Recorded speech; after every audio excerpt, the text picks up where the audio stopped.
Hi Scorpio, and welcome to the Mother Tressa channel. If you're already familiar with this space, then you already know what to expect, so welcome back. But if you're new to this channel, then welcome in, and definitely feel safe enough to be yourself wherever you are energetically, positive, negative, or neutral. None of that really matters, so long as you leave better than you came, okay? Like this video, share with other Scorpions that you know, and subscribe if you like the vibe and you want more of these videos. If you hear any noises that sound unnatural, it's most likely coming from this diffuser. Y'all, I haven't even had this thing for 10 minutes, and I'm like, perfect, because I have to record this video today for Scorpios, and I'm turning it on just to see how well it works. But this is a gift from my sister. And what's funny is that I was in Whole Foods yesterday because I already have peppermint and lavender oil in my little stockpile of essential oils, but I didn't know how else to use them outside of what I'm already doing project-wise, which I can't release yet, and or just adding them to my baths. I really have no other functional use. So I was in Whole Foods like, maybe I should get a diffuser, but there was something that kept telling me not to get it, not to do it. And I'm so glad that I was obedient and listened and didn't, because it's so much more meaningful now that it was given as a gift from my sister. So right on time. And I feel like that for you guys, like whatever is about to happen in your life, it's coming right on time, or whatever could be potentially diffusing at this time, evaporating out of your life, leaving out of your life, it's right on time.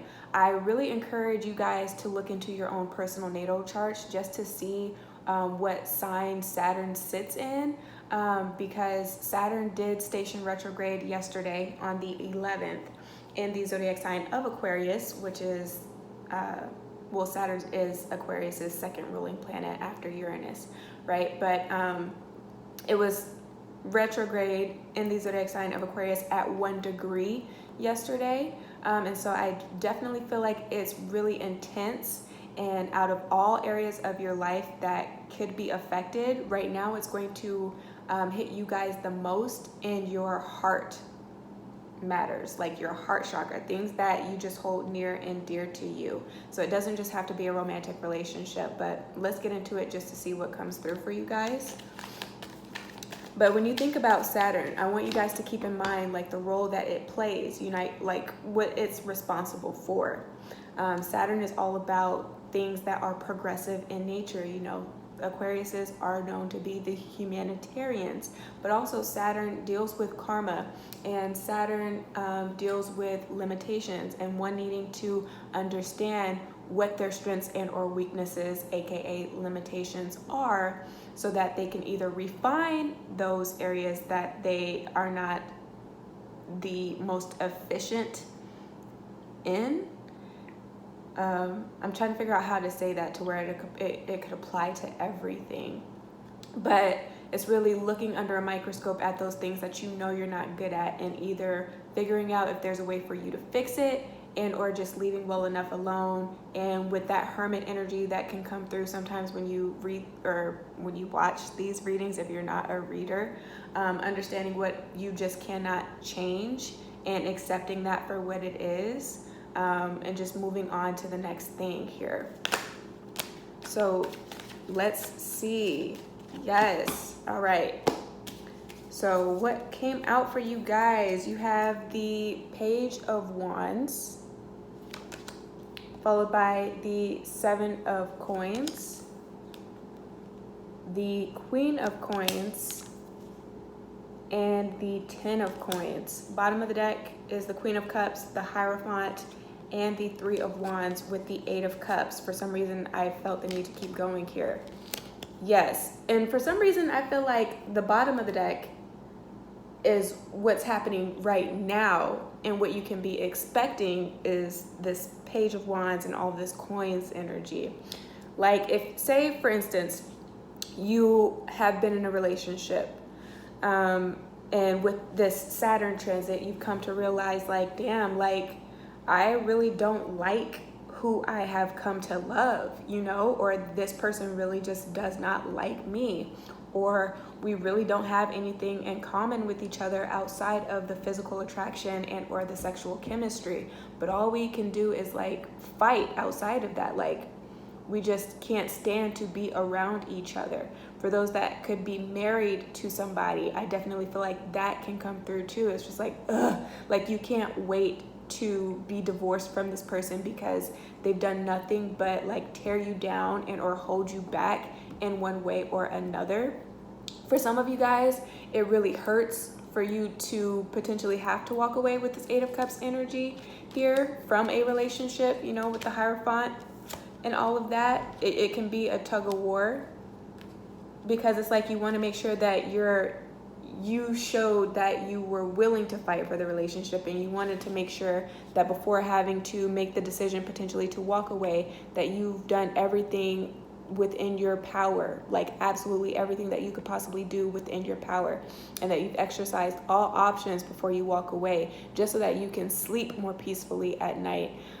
It can be hard. You can be battling with yourself over losing that connection, because there's just that sentimental value there, and you have a bond with someone. It can hurt at first, and for some of you guys, you can be looking at the situation really jaded, because you feel like, oh, nothing good ever happens to me, or nothing good ever lasts long for me, or like you can't win for losing in the situation.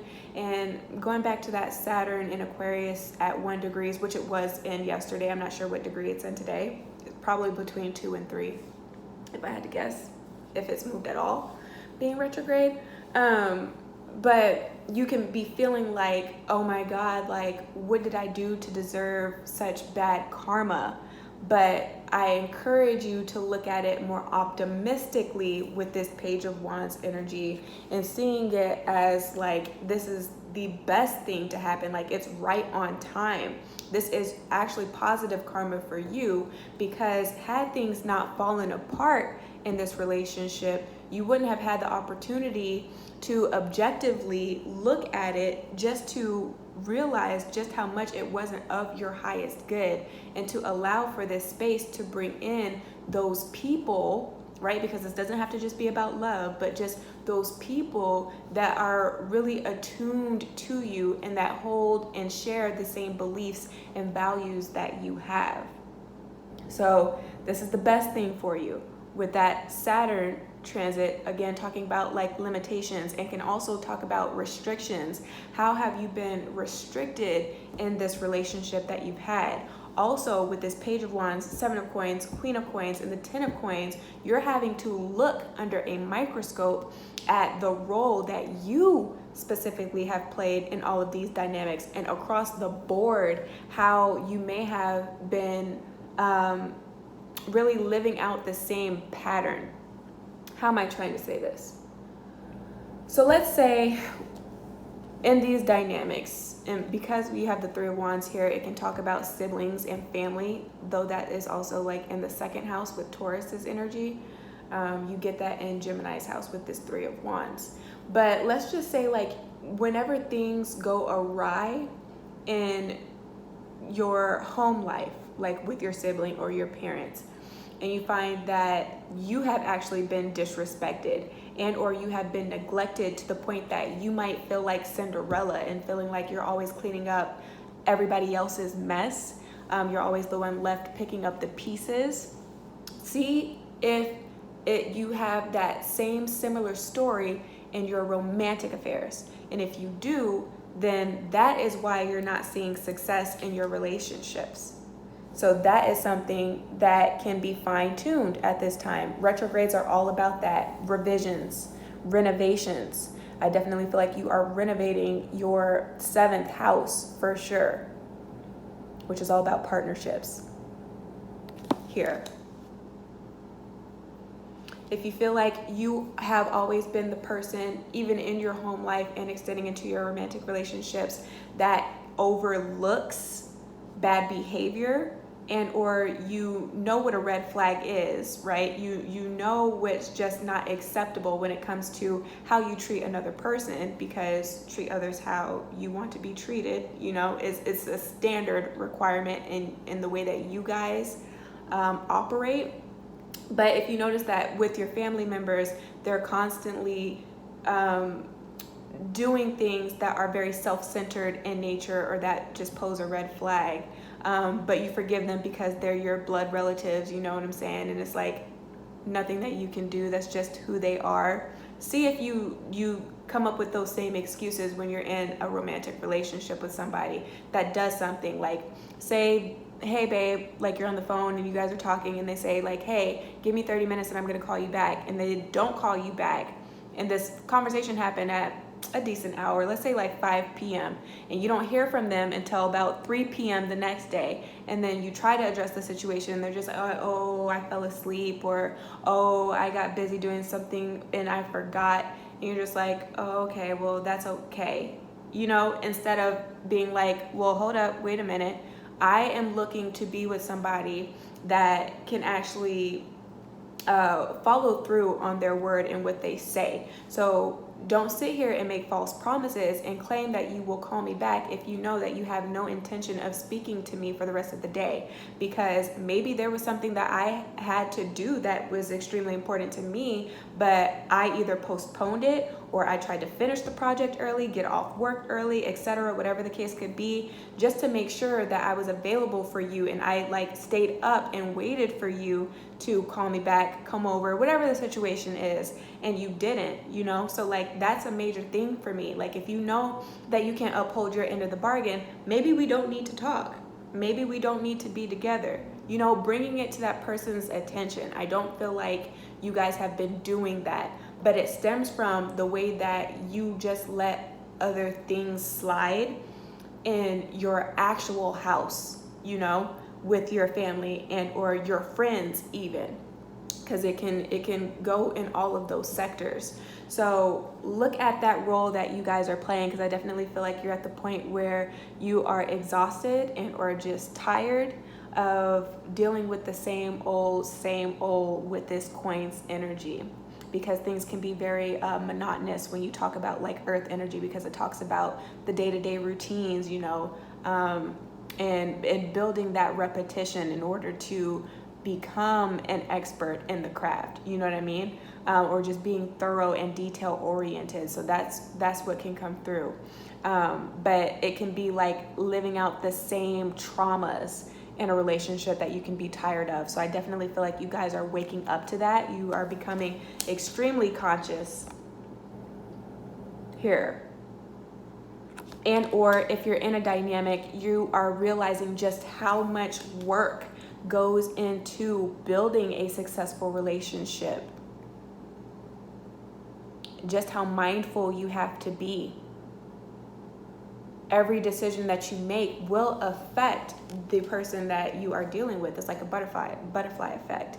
It may not be immediate, but like if you continue to do the same thing over and over again, that's going to add up. You know, it's going to build up. So are you putting positive effort into the dynamic that you exist in? Is the other person you're dealing with putting in that positive effort? You know, are they compromising with you? Do they want to work with you? Do they show up for you in the ways that you need the support? Are they supportive? Are they communicative? For those of you that have come out of a relationship, you're realizing just how important effective communication is. And so again, it's a blessing, because now you're opening yourself up to be available to other suitors and other options that could be out here in this world, and match with somebody that shares those same common beliefs and morals that you have, and that knows how to lead also in a relationship. So you don't have to feel like, again, you're always the one picking up the pieces or doing all of the work here, and they just get to reap all of the benefits. No, for a lot of you guys, you're like waking up to that, like, I'll be damned if I ever find myself in another situation where I'm being given breadcrumbs, or where I'm dealing with a narcissist who only cares about how they can be affected, but they don't even, you know, they don't even think about me at the end of the day. It doesn't come second nature. With that Cinderella story that came through in that visual that I got, you guys can definitely be made to feel invisible in a lot of the dynamics that you exist in or have existed in. And so you're wanting to come out of that, because you know, you matter too. You're just as important as the people that you care for and that you look after too. And if they can't see that, well, it's time to cut that cord, you know? You can still hold a place in your heart for them, but at the end of the day, they don't need to have as much access that maybe they have had to you. It's time to love some people from a distance. Some of these friends that you've had, that you have told some of your secrets to, being transparent with, they'll smile in your face and they claim to be there for you, but then as soon as you turn your back, they're talking to the next man about what you just told them. That's not your friend. Love them from a distance. It's okay. There are certain things that I definitely feel like you Scorpios have outgrown, though, when it comes to relationships, but you needed the contrast. You needed the contrast. You needed to go through this potentially painful experience just so that you can see what will and or will not work for you, so that you can hold the vibration of that in which you expect out of partnerships, and so that can come in for you more. You know what I mean? If you are going through a breakup, though, the best way to get over the situation is not to hold on to those knickknacks or the things that have that sentimental value for you. So if you have pictures, photographs, or any physical possessions of the other person, now is the time to get rid of that, donate that. If you need to hit them up to let them know that they can come and claim their possessions, you know, then do that. If you are going through a separation or a divorce, just be careful not to damage anybody's property, because I do feel like they could be spiteful enough with this Page of Wands energy, because it's very impulsive. This is an acting before thinking type of energy. They can then try to sue you, you know. Be very careful with what it is that you say on social media, because they can come back and claim defamation of character. So it's just being mindful with how you choose to move. Definitely be the bigger person. If somebody's sitting here feeling entitled to an apology, whoever you could be dealing with that you could have been bickering with or been at odds with on a relationship level, because the number 7 is an odd number, you know what I'm saying? They feel entitled to that apology. If it's not warranted, I wouldn't even go there. It's not even worth the time. Don't even get flustered or frustrated. Don't even read the message. Leave them on red, you know, if your red receipts are on. But I wouldn't even engage, because they're looking to pick a fight. They're looking to siphon your energy in that way, because now you're in a bad mood. They feel like they have the upper hand now. They have the advantage because they did exactly what they wanted you to do, right? Which was get mad and or come out of character. You're better than that. You're better than the situation. Stop going back and forth with these people that really don't treat you in the way that you deserve. You know what I'm saying? They have all of these demands, but they can't even do the bare minimum when it comes to you. Let those people go, Scorpio, okay? So that's what I have for y'all. If this reading resonated, give me a thumbs up, share it with your friends and family, subscribe if you haven't, and book with me should you need to. But if I don't hear from you, then please just take care of yourself and soul until you see me again. Ciao.